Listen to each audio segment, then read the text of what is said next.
प्रभु यीशु मसीह के पवित्र नाम में आप सभी को सलाम। परमेश्वर आप सभी को आशीष और बरकत दे। आज की इस नई वीडियो में आप सभी लोगों का स्वागत है। मेरे प्रियो, आज हम बात करने जा रहे हैं हाथ धोने के विषय में। जब यीशु मसीह के पास कुछ लोग आए और उन्होंने कहा कि तुम्हारे चेले हाथ नहीं धोते हैं, वे किस तरीके से पूर्वजों की जो परंपराएं हैं उनको टालते हैं।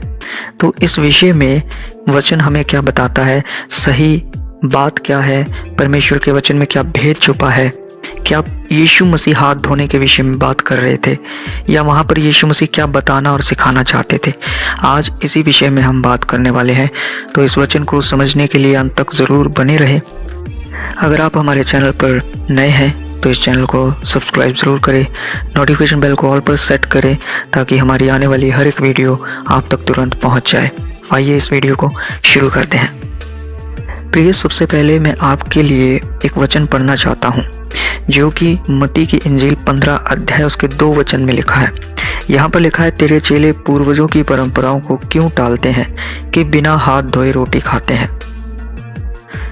3 में लिखा है, उसने उनको उत्तर दिया, यानी कि यीशु मसीह ने उनको उत्तर दिया, तुम भी अपनी परंपराओं के कारण क्यों परमेश्वर की आज्ञा टालते हो।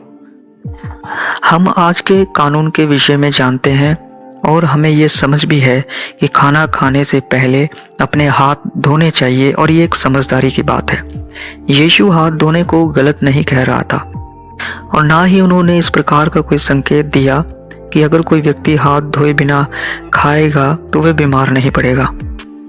वह एक यहूदी परंपरा की बात कर रहे थे जिसमें व्यक्तिगत साफ सफाई की बजाय औपचारिक शुद्धता की बात की जा रही थी।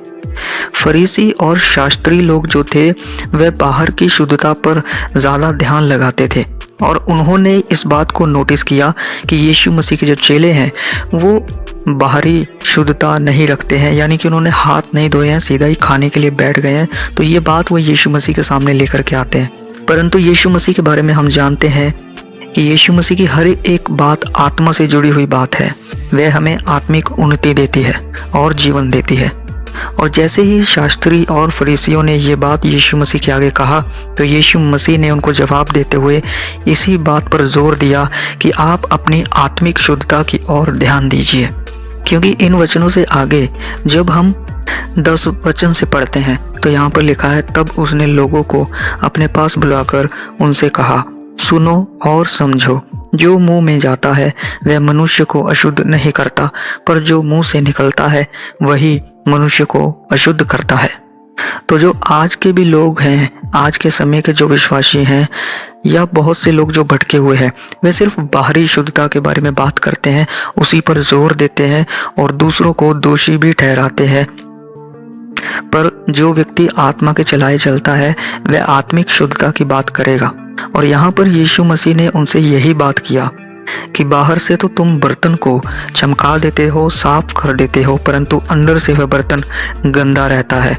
इसका मतलब जैसे यीशु मसीह समझाना चाह रहे थे कि मनुष्य जो है वह बाहरी चीज़ों से ज़्यादा अशुद्ध नहीं होता है, परंतु अपने मन से निकलने वाली बातों से, अपने मुंह से निकलने वाली बातों से वह अशुद्ध ठहरता है। शास्त्री और फरीसियों ने उनके चेलों के विषय में यह दोष लगाया कि उन्होंने हाथ नहीं धोए और बिना हाथ धोए ही उन्होंने रोटी खाया, यानी कि वह बाहरी शुद्धता पर जोर दे रहे थे। परंतु यीशु मसीह यहाँ पर अंदरूनी सुंदरता, अंदरूनी शुद्धता पर जोर दे रहे थे कि तुम अपनी अंदरूनी सुंदरता को देखो, आत्मिक सुंदरता को देखो। क्या तुम अंदर से शुद्ध हो? अगर अंदर से तुम्हारे विचार शुद्ध नहीं है तो आप शुद्ध नहीं हो। अगर आपका मन शुद्ध नहीं है तो आप शुद्ध नहीं हो। अगर आपका मुंह शुद्ध नहीं है तो आप शुद्ध नहीं हो। बाहर से आप कितना ही अपने आप को सजा लो, वह काफ़ी नहीं है।